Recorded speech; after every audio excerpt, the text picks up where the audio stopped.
All right, the last type to look at is what is called set notation, which uses either these parentheses or these closed off brackets. There is a difference.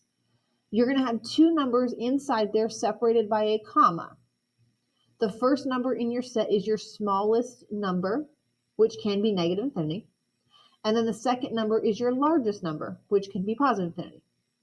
You would use a parenthesis if the first number is negative infinity or an open circle, but you'd use a bracket if the first number has a closed circle.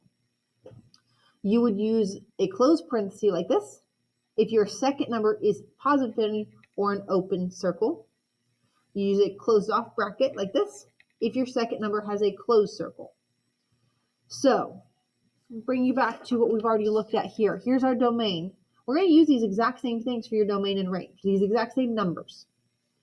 Our first number here is negative infinity. So for our domain, if your first number is negative infinity, you're going to use a parenthesis, negative infinity, comma. The second number will be infinity. And since the second number is positive infinity, we're going to use a parenthesis. Looks like that. For your range, we're going to use these same numbers, 0 to infinity. So our first number is 0. And remember, there's a closed circle. So if your first number is closed, we're going to use this square bracket, not a parenthesis. Comma goes into infinity. Infinity is a parenthesis.